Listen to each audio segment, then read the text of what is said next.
You can't just dictate when I'm allowed to park on my own driveway, Rachel. I kept my voice steady, even as her gaze sliced through me like a knife. The gravel crunched under her heels as she stepped closer, arms folded, the smug smile already forming. That driveway isn't yours, she shot back, voice clipped. The HOA owns the easement, remember? I wrote the bylaws. I swallowed. And that motion sensor you installed on my gate? Still pinging directly into your server. You're spying on me. My words hung between us, sharp and accusing. Rachel's jaw twitched, but she held her ground. I'm just enforcing the rules, Emma. You inherited this cabin, yes, but that doesn't give you special privileges. I squared my shoulders, feeling the weight of generations settle on me. The worn wood of the old bench by the cabin, my grandfather's hand-carved initials fading beneath the weathered surface. That bench wasn't just wood and nails. It was history, my family's refuge, and Rachel had no right to trespass, not physically, not digitally. But Gregory's blooded king. I'm Emma Larson, I said, voice firm. Architect, property owner, and my family built this place from the ground up before this HOA ever dreamed of control. You won't bully me into silence. Rachel's eyes flickered, but she turned away with a dismissive laugh. We'll see about that.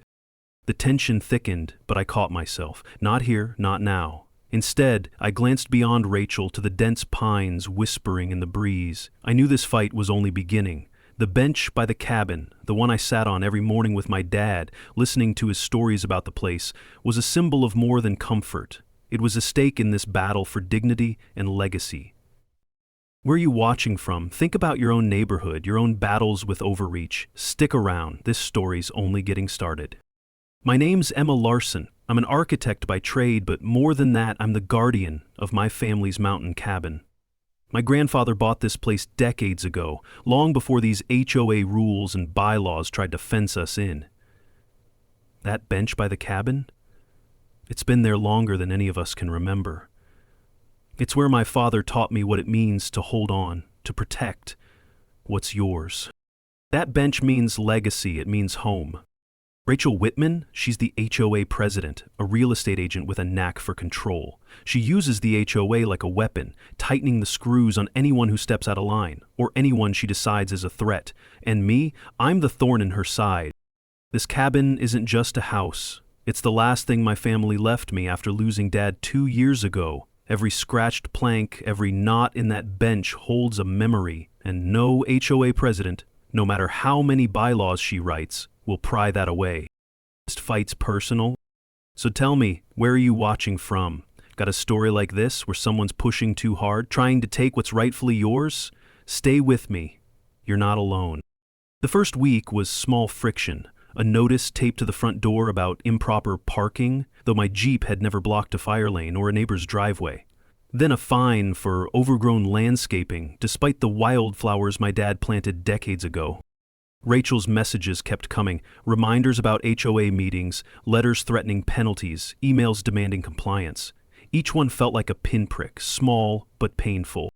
I answered carefully, asking for clarifications, citing property rights. But it was clear, Rachel wasn't after rules, she wanted control. Neighbors started whispering. Some eyed me with suspicion, others with thinly veiled disdain. The neighborhood, once a sanctuary, felt like a cage. One evening, I sat on that old bench, the cool mountain air heavy with pine and memories. I thought about Dad, how he taught me to stand firm but think smarter, not just harder. This wasn't just about parking or landscaping anymore. It was about protecting a legacy, about holding the line against someone who thought she owned more than just an HOA title. And I wasn't about to back down. The next morning, an envelope pinned to my cabin door caught my eye, its edges fluttering lightly in the crisp mountain air. The familiar HOA logo stared back at me, official, cold, and unyielding.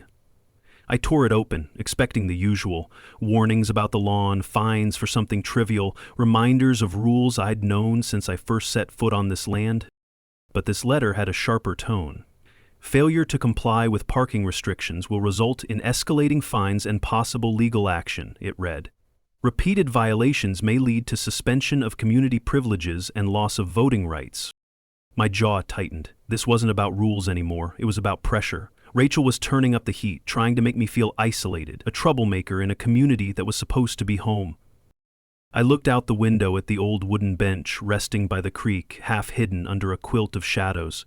Grandpa had built that bench decades ago, every joint nailed with care, every plank smoothed by calloused hands. That bench wasn't just furniture, it was a monument to memories, to the laughter of family gatherings and the quiet moments he shared with me, watching the sunset paint the water golden. Pulling my jacket tighter, I set off toward the community hall. The HOA was hosting their monthly board meeting, open to all homeowners, but I doubted any would speak up. I needed to hear what Rachel planned next, and maybe, just maybe, make sure my voice wasn't lost in the room's heavy silence. The hall buzzed with quiet conversations when I arrived. Half the neighbors wore faces edged with fatigue, others hid their worries behind polite smiles. Rachel was already at the podium, radiating a cold confidence that unsettled me.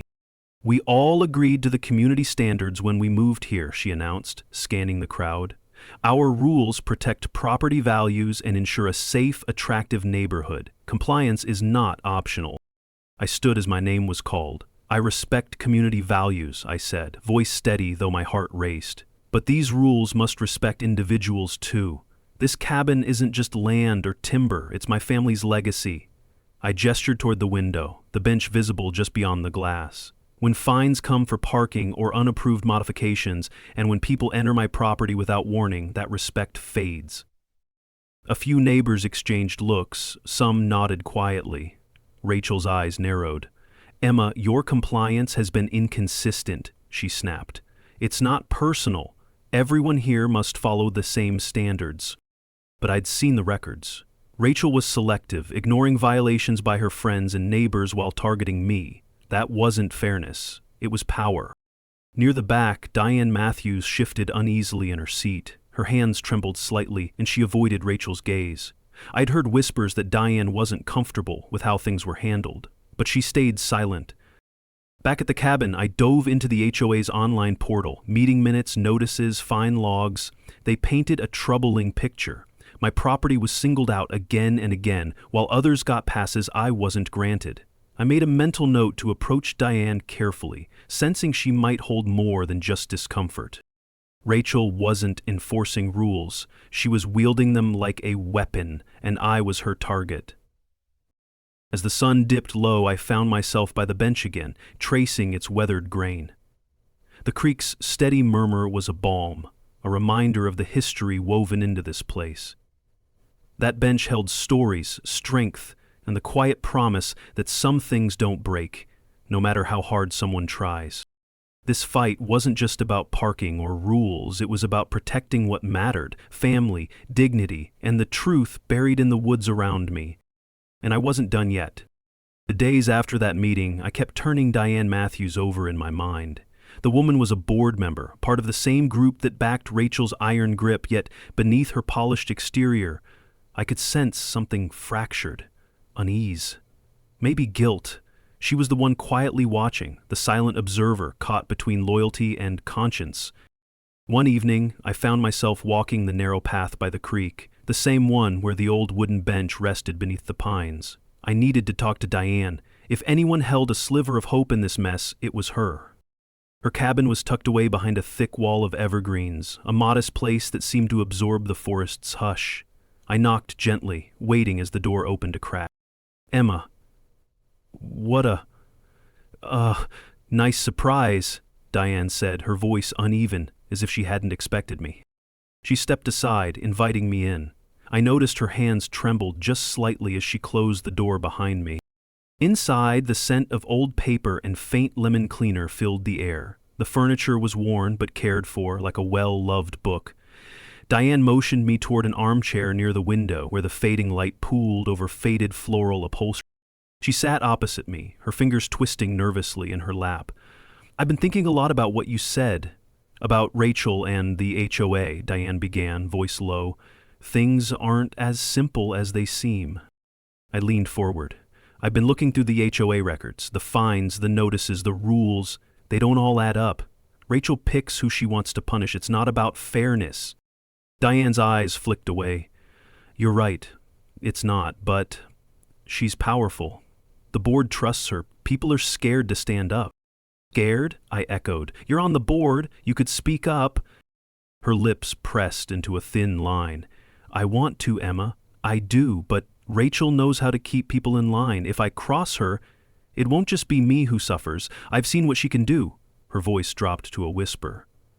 There are things, documents, emails, that she hides, finds that appear out of nowhere, conversations we're told not to talk about. My heart pounded. Any proof? She hesitated, glancing toward a small wooden cabinet near the window. I can't just give you anything openly, but I've taken some things, copies, notes, things she doesn't want anyone to see. Diane reached into her purse and pulled out a worn envelope, carefully folded. Here, take this, but be careful, Emma. If Rachel finds out, she'll come after me harder. I accepted the envelope, the paper crackling softly in my hands. Thank you, Diane. This means a lot. More than you know. She nodded but didn't meet my eyes. I want to believe the board can change, that fairness can return, but it's a slow road, and Rachel won't give up easily. We talked more, quietly piecing together the stories Diane had glimpsed in shadowed meetings and hushed phone calls. Rachel's grip extended beyond fines and keys. It was control over whispers, rumors, and fear. As I left Diane's cabin, the evening chill bit into my skin. I paused by the creek's edge, staring at the wooden bench where Grandpa had sat, the same bench that held decades of family memories. The worn planks seemed to glow faintly in the fading light, a testament to endurance. This wasn't just a battle over HOA rules anymore. It was a fight for truth, for dignity, for the legacy Grandpa had trusted me to protect. And with Diane's quiet courage now backing me, I knew the fight was just beginning. Where are you watching from right now? Have you ever felt stuck between standing up for what's right and fearing the fallout? Share your story, because sometimes the quiet ones holding the truth make the biggest difference. Stick with me as this fight unfolds. The morning sun filtered weakly through the dense pines as I approached my cabin, groceries in hand and Diane's sealed envelope still nestled inside my jacket pocket. I hadn't dared open it yet. A part of me clung to that fragile hope, that if I waited, maybe the fight wouldn't get messier, wouldn't turn personal. But I'd misjudged how deep this would go. The front door was slightly ajar. I froze for a heartbeat, heart hammering in my chest. I never left it unlocked, not even for a minute, not after everything. Pushing the door open with trembling fingers, I stepped inside. The scent of cedar and aged wood was there, but beneath it, something off. The living room was a quiet storm, a chair pushed back crookedly, a drawer left half open, papers fluttering in the slight breeze from the door. An empty coffee mug left on the table, rim stained but abandoned. Rachel's master key. She'd come in, without permission, without a single word. I closed the door behind me, the lock clicking hollowly in the silence. My breath caught and I felt the walls of my sanctuary close in, the betrayal sinking like a stone in my gut. That old wooden bench by the creek, the one Grandpa built by hand and where our family had sat through endless summers, felt 1,000 miles away. Hands shaking, I pulled out my phone and called Mark Ellis, the property lawyer Diane had connected me with just days ago. Mark, it's Emma. Something's happened. Someone broke into my cabin. I'm sure it was Rachel. A brief pause, then, calm and measured. Did you contact the police? Not yet. I wanted to get your advice first. This isn't just trespassing. It's HOA overreach. Rachel crossed a line. Mark promised to come by that afternoon. While waiting, I checked the security cameras I'd set up after the first inkling that Rachel was watching me too closely. The small blinking red lights in the corners of the room, the discreet lenses all silently recording. When Mark arrived, his presence was like a steady anchor. He took in the scene swiftly. The displaced furniture, the unlocked door, the tension thick in the air. This changes everything, he said quietly. If the HOA president is using that master key to enter your home without notice or cause, it's illegal. You've got grounds for a serious complaint. I swallowed hard. I have some footage from the cameras, but this break-in is different. It's personal now. Mark nodded gravely. We'll build a case carefully. Evidence, documentation, witnesses, and no mistakes. I wanted to believe that. But the violation wasn't just legal, it was emotional. The cabin wasn't just a place, it was my grandfather's legacy. Every plank of wood, every nail driven was a memory. And now, that sacred trust was broken. That night, I sat on the porch, settling onto the old bench. It groaned softly beneath me, a familiar creak that usually brought comfort. The creek beside it whispered its endless song, but tonight it felt like a mocking echo to the turmoil inside. Grandpa had built this as a refuge, a place of peace. Rachel's actions had shattered that peace and turned my home into a battlefield. I thought about Diane, the quiet courage she'd shown, the envelope waiting unopened in my pocket, her secrets, her fears, her hope, allies in the shadows. If I was going to win this, I'd need more than anger, patience, strategy, and steel in my spine. Because Rachel had crossed the line. And once that happens, there's no turning back. I closed my eyes and whispered into the cool night air. Let's see how far you want to take this. That night, the envelope Diane had slipped into my hands felt heavier than before. The cabin was silent except for the occasional whisper of wind through the pines. I sat at the kitchen table, a single lamp casting a soft pool of light on the yellowed papers inside. Finally, I unfolded them.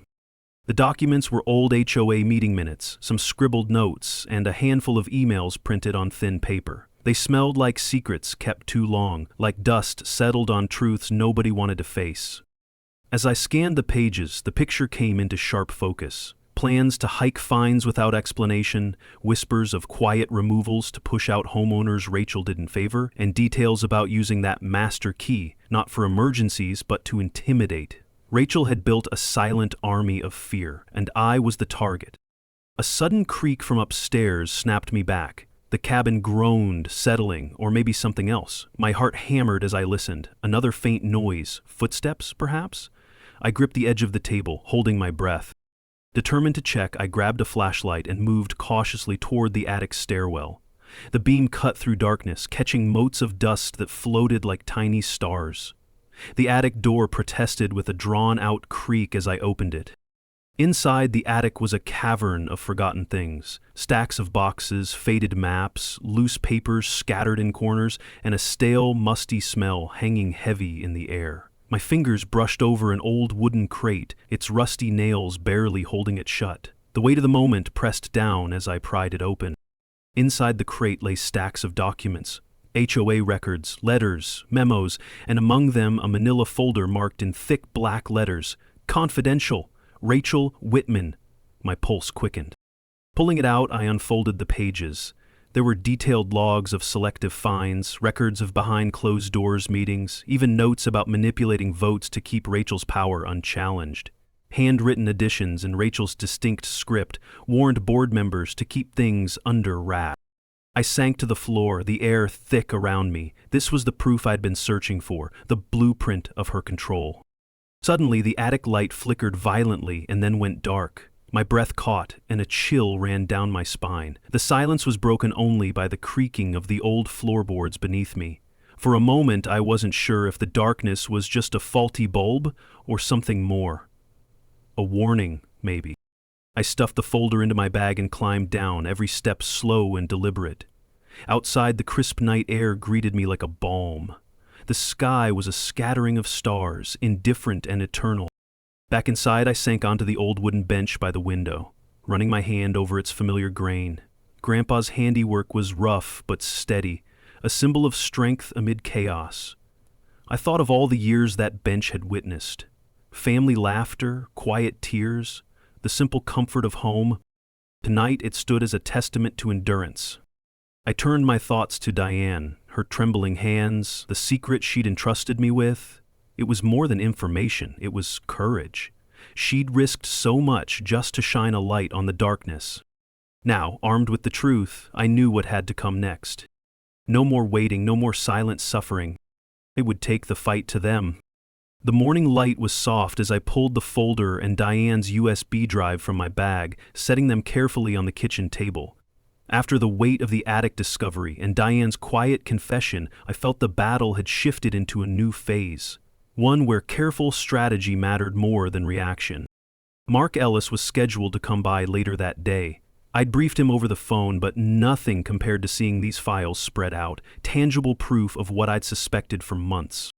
The cabin was still, except for the hum of my laptop and the occasional creak of the old timber frame settling. I pressed the USB into the port, fingers shaking slightly. A folder named Board Secrets appeared, filled with audio files, PDFs, spreadsheets, and emails. My heart thumped in my chest. This was it. The skeletons Rachel wanted buried. Mark arrived just as I was playing one of the recordings. Hushed voices in a conference room. Rachel's sharp tone unmistakable. "We can't let the fines get out of hand," Rachel said. "Too much noise scares the other homeowners, but we need to keep pressure on the Larson property. They are a threat." The others murmured agreement, some hesitant, some eager. Plans to tighten control, manipulate votes, and use the master key discreetly surfaced. Mark listened, eyes dark with concern. "This is beyond unfair. It's criminal." I met his gaze, feeling a surge of resolve. "We need to expose this, but carefully. Rachel will fight back hard." Mark nodded. "First, documentation, detailed logs of fines, payments, notices, and recordings. We'll need witnesses. Diane's testimony could be key." That afternoon, I met Diane again, this time at a nearby park. The sunlight played tricks through the leaves, casting dappled shadows on her face. She looked tired, the weight of months' hesitation etched in the lines around her eyes. "I'm scared, Emma," she admitted, voice barely above a whisper. "Rachel's not just the HOA president. She's a force. People who cross her, they pay." I placed a hand lightly on hers. "That's why we need to be smart. We can't let fear win." She nodded, squeezing my hand. "I want to help. I've started collecting emails, notes, anything I can quietly pass along. It's risky, but you deserve the truth." As evening fell, I returned to the bench by the creek, the old wood rough but steady beneath me. The creek's steady murmur was a reminder that even when everything felt unstable, some things endured. Family, legacy, the fight for justice. I sat with Mark that night, outlining our next moves. The plan was to gather as much evidence as possible, protect witnesses, and prepare for a confrontation that would shake the HOA to its core. But as the strategy took shape, so did the reality. Rachel wouldn't back down quietly. The coming weeks would test every ounce of patience and strength I had. Still, the fight was mine, and I was ready. Where are you watching from right now? Have you ever felt caught between fear and doing what's right? Drop a comment. Your story might just be the spark someone else needs. Stick with me, because this fight is far from over. Diane's confession, the moment she handed me that recording, felt like the first real crack in Rachel's iron grip. We met behind the community library, tucked away from prying eyes and gossiping ears. The brick walls muffled most of the street noise, and the late afternoon sun cast long shadows across the parking lot. Her hands trembled when she passed me the small voice recorder, worn from use but still working perfectly. "This? It's from one of the secret meetings," she whispered, voice low. "Rachel talks about the next phase." "I'm scared. If she finds out I gave this to you, she'll come after me." I tucked the recorder deep inside my jacket pocket, feeling the weight of her trust, and the danger it meant for both of us. Diane wasn't just a witness anymore. She was a player in this. Back at the cabin, with the windows closed tight and the blinds pulled low, I pressed play. Rachel's voice filled the room, cold, sharp, and unmistakably ruthless. "We can't afford dissent," she said. "Emma Larson has to be handled carefully but firmly. Raise the fines again. Keep the pressure constant. Let her know she's watched." Other voices murmured assent. The recording crackled but was clear enough to make my skin crawl. I sat back, heart pounding. Rachel's plan was a calculated campaign of intimidation, but now I had proof. My mind raced. If I could capture her next move, on camera or in writing, it would be the knockout blow, the kind of evidence no one could ignore. Over the next few days, I turned the cabin into a fortress of vigilance. I added cameras around the perimeter and inside, angling them to cover every entrance, every shadowy corner, every creak and footstep would be recorded. I wasn't just waiting for her to make a mistake, I was baiting her. Diane remained close, her presence a quiet reassurance even as she kept her distance. Her eyes often flickered with silent apology for the risk she was putting on both our shoulders. One afternoon, she pulled me aside, voice barely above a whisper. "Emma, you're braver than I imagined. Just don't underestimate Rachel. She's ruthless, and she knows how to fight dirty." "I'm counting on that," I replied with a small, tight smile. Then came the moment I'd been waiting for. Late one night, the security cameras recorded movement on the porch. Rachel herself appeared, master key in hand, slipping quietly across the steps under the cover of darkness. Her footsteps were slow, calculated, like a cat, confident it owned every inch. I watched the footage on my laptop, every detail sharp and undeniable. This was the moment Diane's confession, Mark's legal advice, and my own preparations converged. I immediately sent the video to Mark. His response was swift and serious. "This is it, Emma.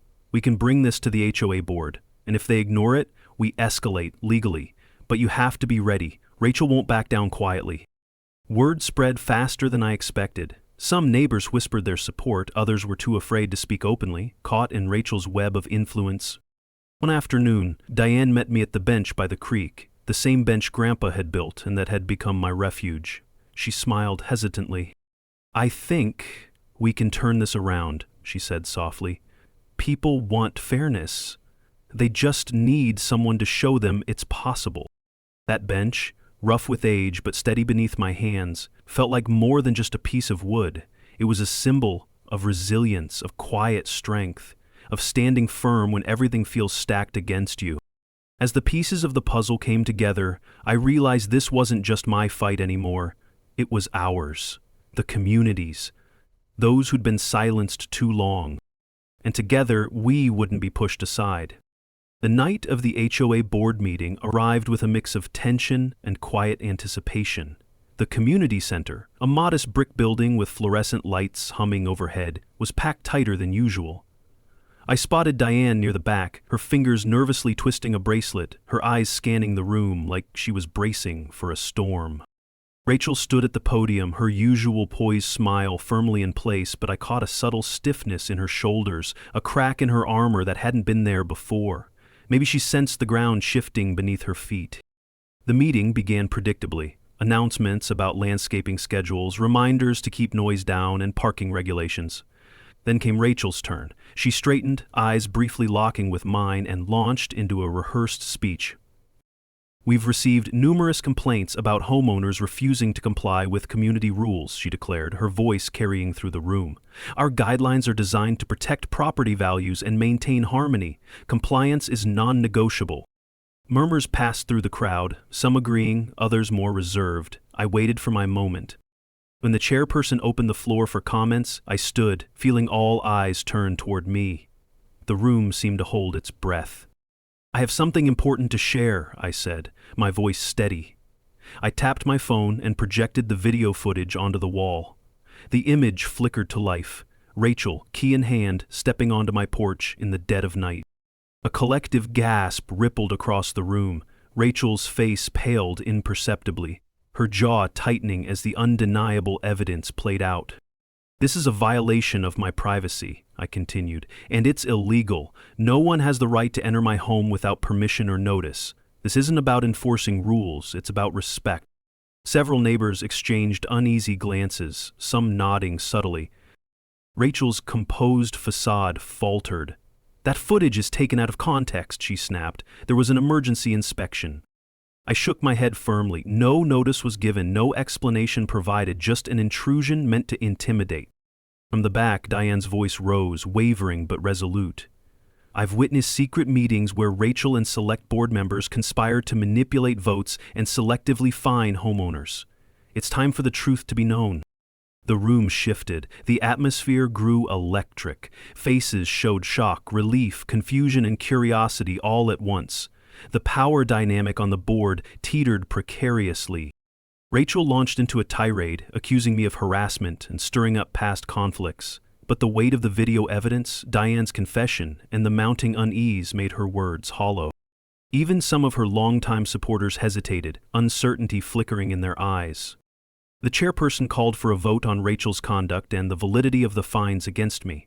The community's voice was decisive and clear. Rachel was formally censured. Her authority weakened significantly. A committee was established to review the HOA's policies and practices with promises of greater transparency. Pending investigation, all fines against me were suspended. As I walked home, under a sky sprinkled with stars, the familiar silhouette of the old wooden bench by the creek came into view. Moonlight washed over it, casting gentle shadows on the weathered wood. I sat down, the bench steady beneath me, its rough grain a tactile reminder of resilience and legacy. The crick's soft murmur accompanied my thoughts, soothing the exhaustion and filling me with quiet hope. This victory was hard-earned and partial. The battle was far from over. Rachel would undoubtedly regroup and push back, but tonight, justice found its foothold. More than that, the community breathed a collective sigh, a subtle shift toward fairness and courage. The bench, once just a piece of wood crafted by my grandfather, now symbolized something greater: dignity, the strength to stand firm, and the enduring power of truth. The morning after the board meeting, the neighborhood felt different. Not louder, but charged, like the air before a storm, but without the clouds. I stepped outside, coffee in hand, and noticed a few neighbors exchanging furtive glances and cautious smiles. There was a shift, subtle but real. Yet Rachel wasn't done. The next week brought a new round of notices, this time laced with vague threats and fines rebranded as administrative fees. Her voice, once masked in polite professionalism, now echoed through whispered rumors and veiled intimidation tactics. I ran into Mrs. Caldwell, an elderly neighbor who lowered her voice when she saw me. "I'm scared, Emma," she confessed. "Rachel's making life hard for some of us now. I don't want trouble." Her words stung. This fight was bigger than me. It was unraveling the fragile peace of the entire community. Determined not to let fear win, I organized a small gathering at the community center, inviting neighbors who felt caught in the crossfire. Diane helped spread the word quietly, her own courage growing with every passing day. Around the worn tables, stories spilled about unfair fines, threats, and Rachel's growing desperation to keep control. One neighbor described how Rachel had threatened to revoke access to shared amenities over minor complaints. Another recounted suspicious disappearances of paperwork that might have helped their cases. It wasn't just my cabin anymore. It was a web of overreach and abuse. Amid the stories, I shared the evidence we'd gathered, the videos, recordings, and documents, laying out a clear picture of what we were up against. Faces hardened with resolve and whispered fear turned into murmurs of hope. But Rachel fought back. Anonymous letters slipped under doors warning me to drop the fight. My security cameras detected suspicious cars lingering nearby at odd hours. A note on my porch read, "We're watching." The bench by the creek, once a symbol of quiet comfort, now felt like a sentinel keeping vigil over a battlefield. Despite the tension, the gathering gave me strength. Neighbors who had been silent found their voices. We formed a committee to demand transparency, legal accountability, and an end to the harassment. Our next move was clear: a public petition demanding a formal investigation into HOA practices, backed by the evidence we'd painstakingly collected. Late one evening, Diane and I stood by the creek, the water reflecting a cold, distant moon. "This won't be easy," she said softly, "but it's the right fight." I nodded, eyes on the bench that had become our symbol of resistance. We're not just fighting for ourselves, we're fighting for the heart of this community. Rachel's reign was cracking, but the war was far from over. Where are you watching from right now? Ever felt caught between standing up and staying silent? Drop a comment. Your experience might inspire someone else to find their voice. Stay tuned, because the fight's heating up and there's more to come. The tension in the neighborhood was palpable as the days ticked by. It wasn't just the occasional whispered conversations at the mailbox anymore. People glanced at me differently, some with admiration, others with cautious suspicion. The community was quietly fracturing, caught between fear and hope. Rachel's retaliation had escalated again. One morning, I stepped outside to find my front porch littered with pamphlets warning of troublemakers who threatened the community's peace. Later that week, tire tracks marked the gravel driveway. A heavy vehicle had been parked close enough to leave its imprint, as if someone wanted me to know I was being watched. Despite it all, I refused to back down. Inside the cabin, Mark and I spent hours poring over the pile of signed petitions and all the evidence we'd amassed. "We have momentum," Mark said, voice steady but tinged with urgency. "The signatures, the videos, Diane's testimony, it's enough to force a formal hearing, and if they try to stonewall, we're ready to take it to court." I felt the weight of every word. This fight demanded everything I had, but I wasn't about to let fear rule my life or the community's future. That evening, Diane stopped by. Her usual quiet demeanor was replaced by a flicker of determination. "Neighbors are starting to talk," she admitted. "They want change, but worry about retaliation. This culture of silence Rachel's built runs deep." I nodded. That silence ends now. Later that night, I found myself once again on the bench by the creek. The weathered wood beneath my fingers grounded me, reminding me of resilience, the kind that doesn't roar but endures. The creek's steady murmur seemed to echo my resolve. The day of the special HOA meeting arrived like a storm quietly gathering strength. The community center overflowed with neighbors, some clutching petition copies, others ready to tell their stories. The room buzzed with nervous energy, anticipation mingling with fear. Rachel arrived late, her usual confidence thinly veiled beneath a practiced smile. Yet, I caught a flicker of uncertainty in her eyes as she scanned the crowd. When called to speak, I stood, voice steady but filled with emotion. This isn't just about fines or broken rules, it's about respect, fairness, and the right to feel safe in our own homes. I paused, letting the words sink in. We've uncovered evidence, videos, recordings, documents that show a pattern of intimidation and abuse of power. The room responded with murmurs, nods, and in some faces relief. Rachel tried to dismiss the claims, twisting facts and deflecting blame, but her words fell flat against the tide of truth. Neighbors took turns sharing stories, harassment over minor infractions, fines disappearing without explanation, secret meetings made in shadows. Fear turned to courage as more voices joined in. By the end of the evening, the mood had shifted decisively. The chairperson called for a vote on whether to commission an independent audit of the HOA's practices and Rachel's conduct. The decision was unanimous. As the meeting dispersed, I stepped outside into the cool night air. The bench by the creek was waiting. I sat, fingers tracing the familiar grooves worn smooth by years of use. It wasn't just a place to rest. It was a symbol of the strength and dignity we were fighting to reclaim. Tonight wasn't the end. There would be more challenges, more battles, but the community's voice was louder now, stronger and united. And that made all the difference. The day of the formal hearing was thick with tension, the kind that wrapped around your chest and made every breath a deliberate effort. The community center, usually a quiet place for potlucks and meetings about lawn care, was packed beyond capacity. Chairs were lined up in rows, people standing in the back, squeezed into every available corner. I spotted Diane near the rear, her hands folded in her lap, face calm but eyes sharp. No longer the nervous woman from before, but someone who had found quiet strength. Rachel arrived late, slipping into the room with the practiced grace of someone who thought they'd already won, but I could see the flicker of doubt in her eyes, the tension hiding behind her poised smile. This wasn't just another HOA meeting. It was the moment everything would change. The chairperson called the hearing to order, his voice measured but carrying a hint of the gravity we all felt. Then he turned to me. "Emma Larson," he said, "you have the floor." I stood, heart steady despite the thousands of eyes watching. "Thank you," I began, voice firm but calm. "This fight has never been just about me or my property. It's about fairness, respect, and the trust we owe each other as neighbors."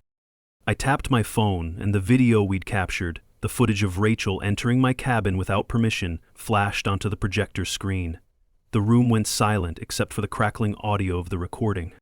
"No one should have the right to enter your home without your consent," I said, meeting eyes around the room. "This is a violation not only of my privacy but of the law."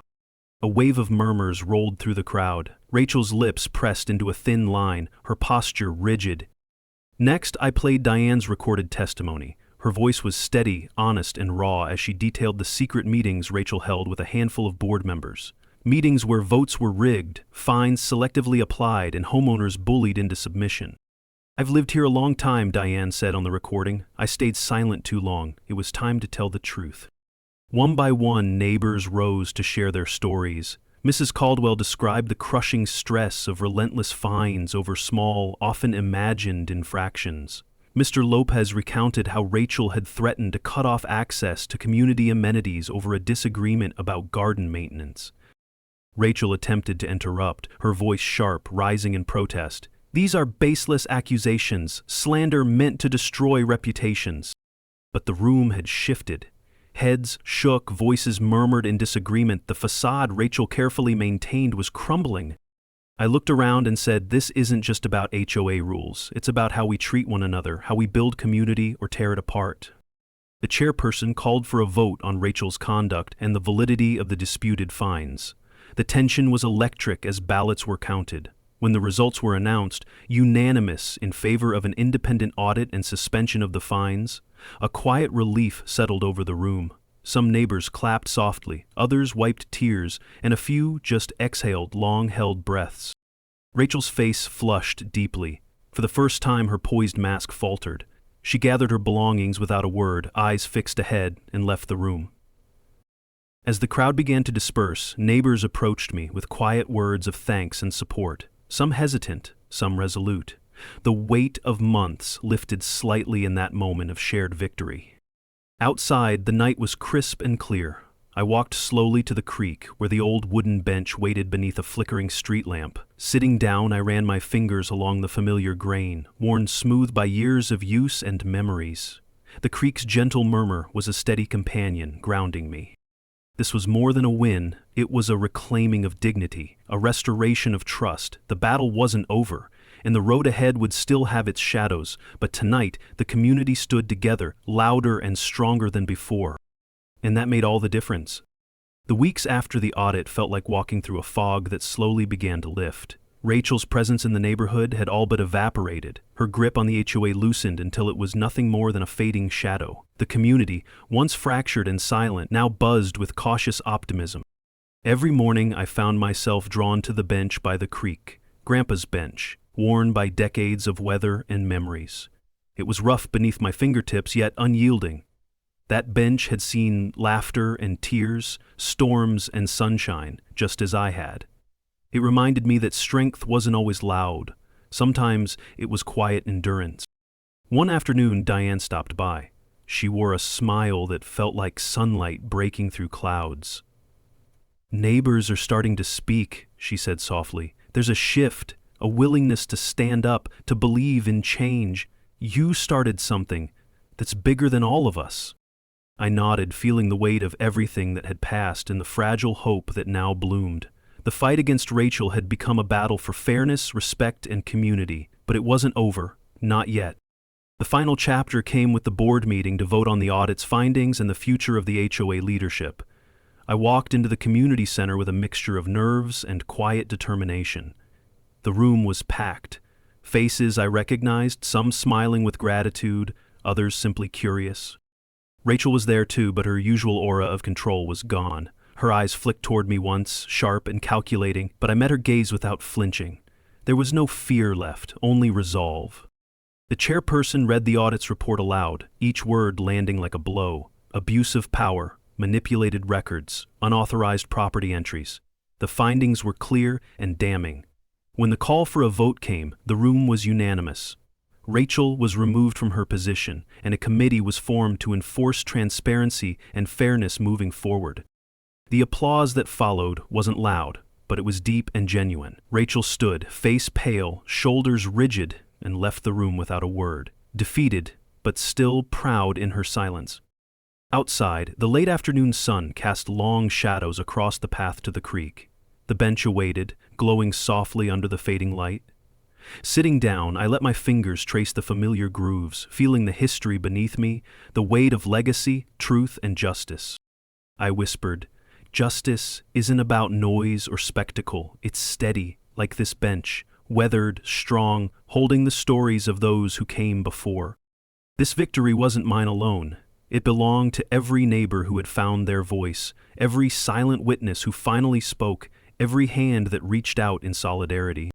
If you've ever felt powerless in the face of a system designed to protect but used to control, know you are not alone. This story is for you. Tell me where you're watching from or drop your own battle in the comments. Let's make sure these stories don't stay buried. And if you felt this one, hit that subscribe button. You know we're just getting started.